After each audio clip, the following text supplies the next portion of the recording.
हमें भी तो कहीं से साधन चाहिए। सारे विधायक कोई बिजनेसमैन नहीं होते हैं। ग्रामीण क्षेत्र की बैकग्राउंड से हम लोग आते हैं। बड़े लंबे संघर्ष के बाद जो है वो यहां पे पहुंचते हैं। कोई छोटा संघर्ष नहीं होता है। एक विधायक बनना कोई छोटी बात नहीं है। मेरे जैसे व्यक्ति को कई लोग यहां बैठे हुए हैं जिनको संघर्ष के बाद जो है वो ये कुर्सी हासिल हुई है, और अधिकतर लोग ऐसे। तो उस चीज में हम अपने लोगों को ये नहीं कह सकते कि हम आपका ये काम नहीं करेंगे। अगर 10 लोग हमारे साथ शिमला आएंगे तो उनका सारा खर्चा भी हमें ही वहन करना पड़ता है। अगर हम उनको चुनाव क्षेत्र में अपने साथ घुमाएंगे या जिला हेडक्वार्टर पे लेके जाएंगे तब भी हमें उनका सारा खर्चा वहन करना पड़ता है। हम कभी ये नहीं कह सकते कि आप गाड़ी में तेल डालो या आप ढाबे का खर्चा दो।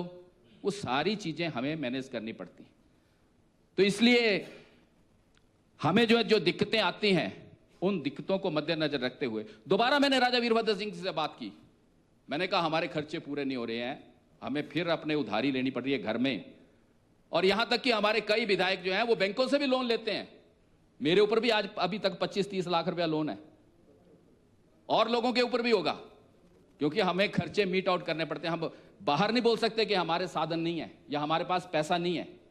अपने स्टेटस को मेंटेन करने के लिए हम चाहे जहां मर्जी से पैसा लाएं, वो हमें लाना पड़ता है और उस अपने स्टेटस को मेंटेन करना पड़ता है। दोबारा 2017 में तत्कालीन मुख्यमंत्री वीरभद्र सिंह जी से हमने बात की और दोबारा से बिल लाए, और उस वक्त जो है वो हमारी 2-10 जो है वो विधायकों की सैलरी हुई। टोटल सैलरी हमारी 55,000 है, बट पूरे अलाउंसेस मिला के। ठाकुर साहब सरकार में आए, चाहिए तो ये था क्योंकि ठाकुर साहब भी उधारी लेते थे, इनको अपने समय में भी बढ़ाने चाहिए थे, पर कोरोना आ गया बीच में। क्योंकि कोरोना के चक्कर में ये बिल लाते तो और ज्यादा क्रिटिसिज्म समाज में होता कि जी एक तरफ आपदा आई हुई है, एक तरफ ठाकुर साहब जो बढ़ा रहे हैं। चलो जैसे तैसे वो समय बीत गया। मैं धन्यवाद करना चाहूंगा माननीय मुख्यमंत्री महोदय का, जिन्होंने एक बहुत अच्छा स्टेप लिया है। क्योंकि विधायकों की सुख सुविधा का ध्यान रखना भी लीडर ऑफ द हाउस का जिम्मा है।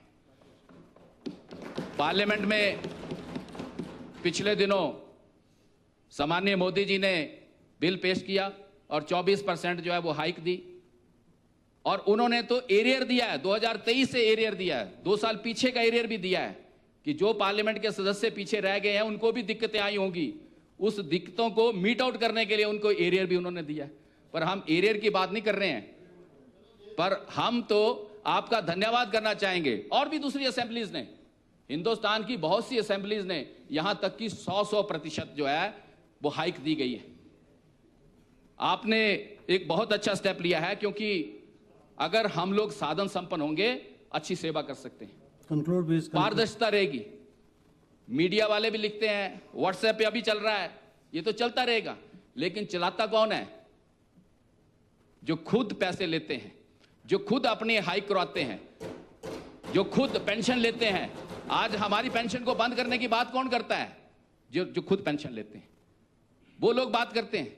आम आदमी को कोई चीज नहीं लेना है। आम आदमी तो सुविधा चाहता है, वो चाहता है कि हमारा विधायक 24 घंटे हमारे बीच में रहे, हमारा काम करे, चाहे उसे दिल्ली जाना पड़े, चाहे उसे शिमला जाना पड़े, चाहे उसे डिस्ट्रिक्ट हेडक्वार्टर पे जाना पड़े। वो अपनी सुविधा चाहता है, और उन सुविधाओं को देने के लिए हमें भी तो साधन चाहिए। और जब हम सक्षम होंगे तो हम किसी के आगे हाथ नहीं फैलाएंगे। ये सबसे बड़ी बात है। पहले होता था, कभी किसी को बोलते थे कि जी हम बस में जाते हैं, 4 नंबर सीट हमारी जो है रिजर्व होती है, तो गाड़ी का साधन हमें दो, क्योंकि विधायकों के पास गाड़ियां नहीं थी।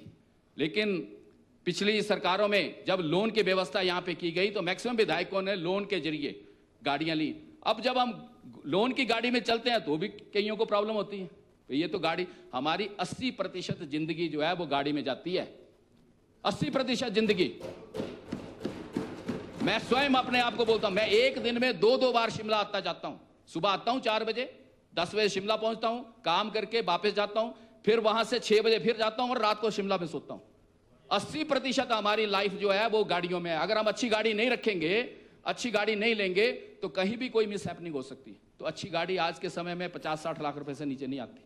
तो उसके लेने के लिए भी तो हमें साधन चाहिए। तो उसके लिए भी आपने लोन की बढ़ोतरी जो की थी, उसके लिए भी हम धन्यवाद करना चाहिए।